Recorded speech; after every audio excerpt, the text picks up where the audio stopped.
On today's episode of Failed Builds, we tried luck stacking to see how good it is, and honestly, it is not. So I recently made an attribute tier list where I put luck in the same tier as personality, and honestly, I stand by that. I don't think it's good at all. The effect of luck, even when you get a lot of it early on, almost 20 luck early on, isn't really that useful.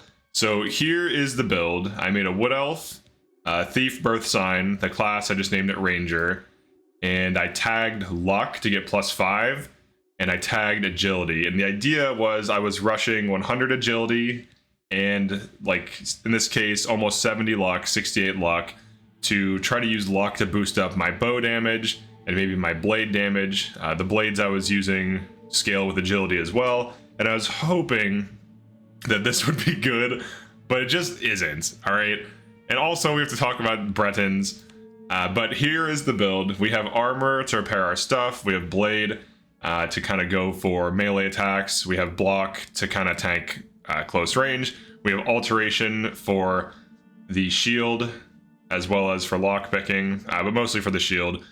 We have restoration for heal, we have light armor. Light armor plus alteration actually is good, but we just need to add Lord sign and then we'd be good to go. And then we have marksman. And the idea behind going wood elf is that we get a big bonus to marksman early.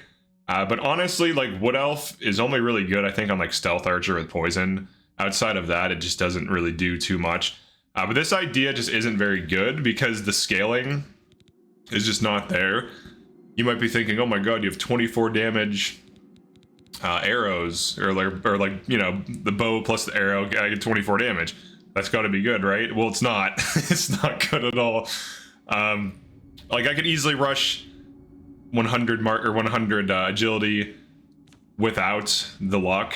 Like, there's nothing really stopping me from doing that. The other advantage is wood elf has high base agility of 50, but going for luck level ups definitely hurt. So it looks like I went for 3. So my base luck, it's 50, then +10 from thief, +5 from tagging it. That puts me at 65. So for 3 level ups, I wasted 12 virtues on just luck.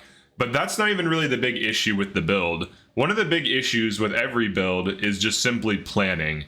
So it's not enough to just come up with, like, a starting race, a starting birth sign, and a starting build. You need to have a kind of plan for early game, middle game, and end game. And most people usually plan for like middle but definitely end game for their build, and this build, it was I kind of planned for middle game with like the alteration plus light armor. Now I know a lot of people write light armor off, but heavy armor is also terrible early game without Lord sign and without alteration, because it just gives you like 20 to 30% armor, which is not that much better than light armor's armor rating. So it's really not that much different. The major difference, though, is that it weighs almost nothing relative to heavy armor, and you don't need to cast feather in order to move.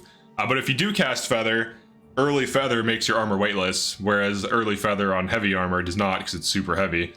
So I do kind of stand by light armor being fine. But the major problems with this build is magic damage and the fact that I'm not a Breton.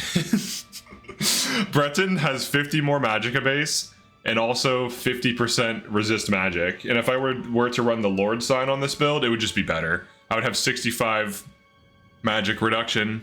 So if an enemy spell were to hit me for 100, I would just take 35. Whereas with this, I take 100 and almost die. So that's a massive reduction. Also, like, Lord sign would help me stack early armor. I think Lord sign is really good, even if it becomes redundant in late game, because of its early to middle game performance, allowing you to tank. So it would allow me to cast like an alteration spell, stack that, and then actually go to town. But aside from suboptimal starting race and suboptimal birth sign, and as well as suboptimal tag, tagging luck instead of like intelligence or willpower, because every build wants intelligence and willpower unless it's an Atronach build.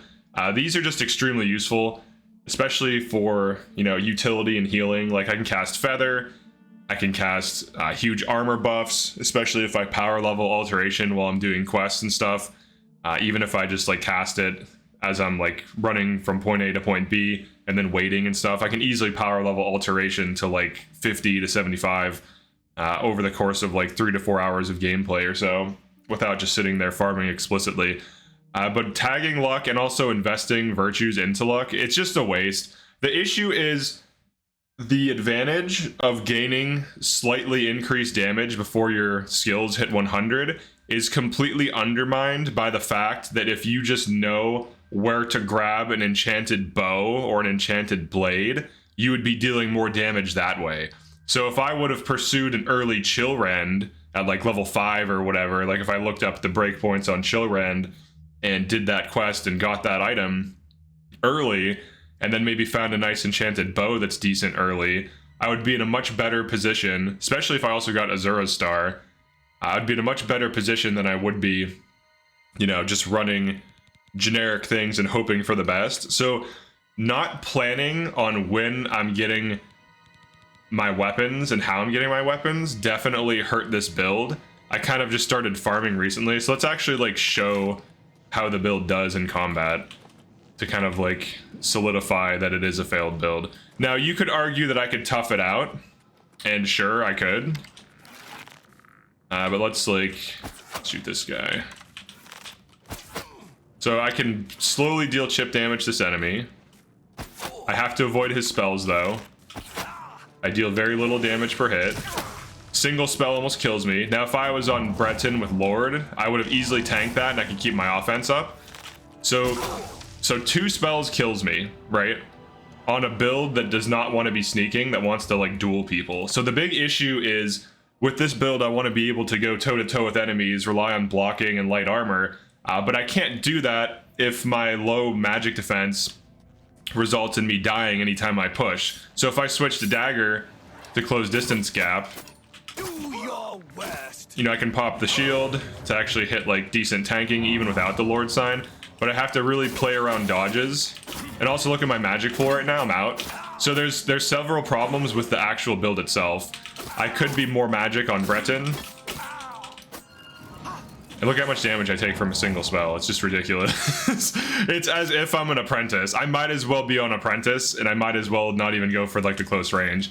So I think the unfortunate reality is that Breton is just so dominant in this game on master mode that to not make one for any kind of build that you expect to get attacked, like for enemies to attack you back and to use spells on you, is throwing. And if you don't make your character a Breton, you're just throwing out 50 magicka and 50 magic resist, which is almost 50 magic resist is literally the effect of mundane ring outside of the spell reflect or the spell absorb. So it's absolutely crazy. Or is it spell reflect? It's one of the two. I think it is spell reflect, but either way, you can see that, look at that, one spell and now I have to get out. I can't even push in because my magic resist is just not there. So if this was a Breton, I could actually stay and tank a little bit better, especially on Lord Sign. So if we look at, let's pop a sorcery potion really quick. I want to show, or maybe a Welkin Stone if I have one. All right, I want to show the tanking level, the armor rating. I'm at 60 armor rating. It's not bad. Now, if I was on Lord Sign right now, I'd be at 75.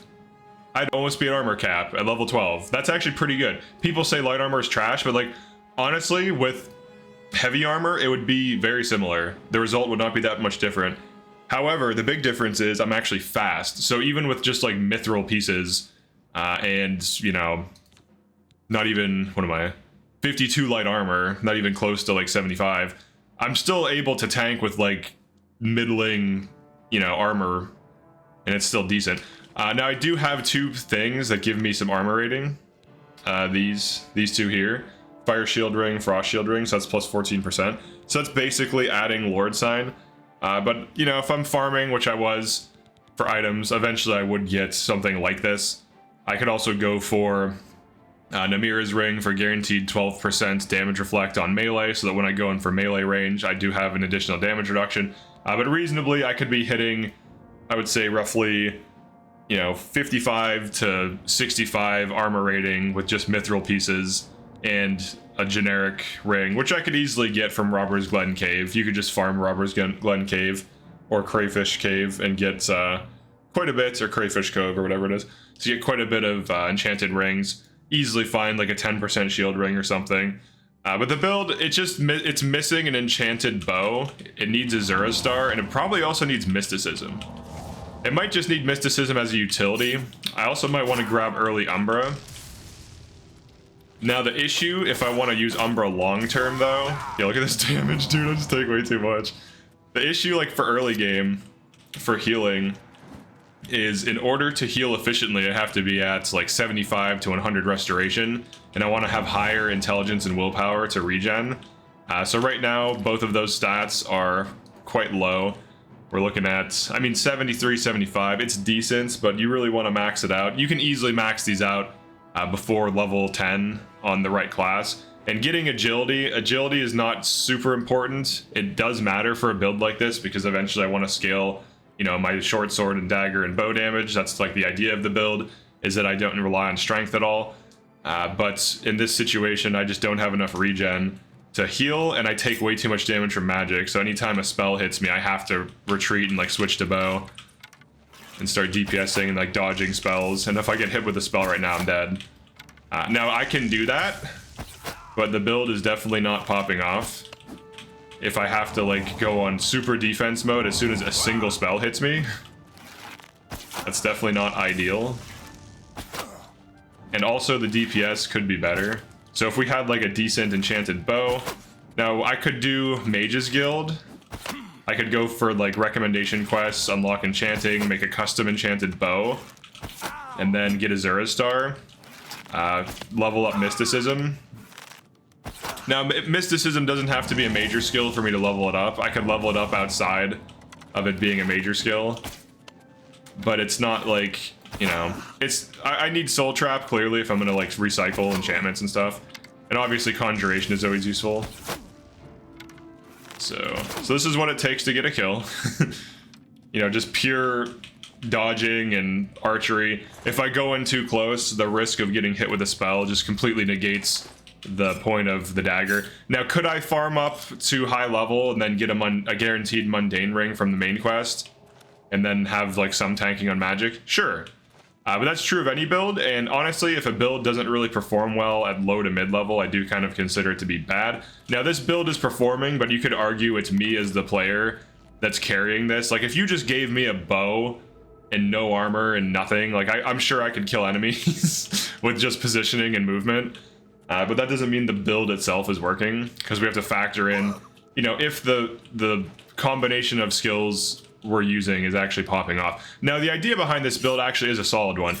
Dagger is actually quite good with an enchantment, even without ramping. So if we get an enchanted dagger and I get Azura Star early, which you can do, because you can get Azura Star as early as level 2, I could easily get to a point where I'm killing enemies efficiently and actually have damage output. And if I was on Breton with Lord Sign, I would actually have tanking as well.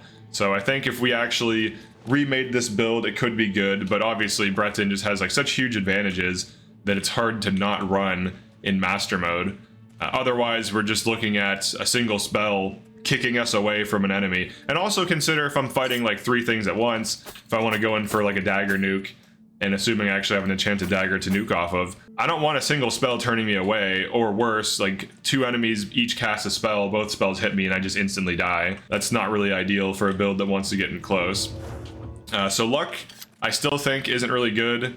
I don't think it matters. I think having a plan and getting to better weapons is what's way more important than that. Tagging luck was a mistake. Running Thief Sign was a mistake. Running Wood Elf on a build like this was a mistake when Breton is the obvious choice. I think having magic is more important than having other stats, because magic can solve all of your problems. It can heal you, it can give you tanking, it can give you damage, it can summon, it can soul trap, it can do literally everything you would ever need. The only thing it can't do is make potions, but it does other things. It does things that rival alchemy for sure. And also alchemy doesn't have AoE. But this was the idea behind the build. But definitely like and subscribe if you enjoyed this, found this useful, and I'll see you in the next one. Peace.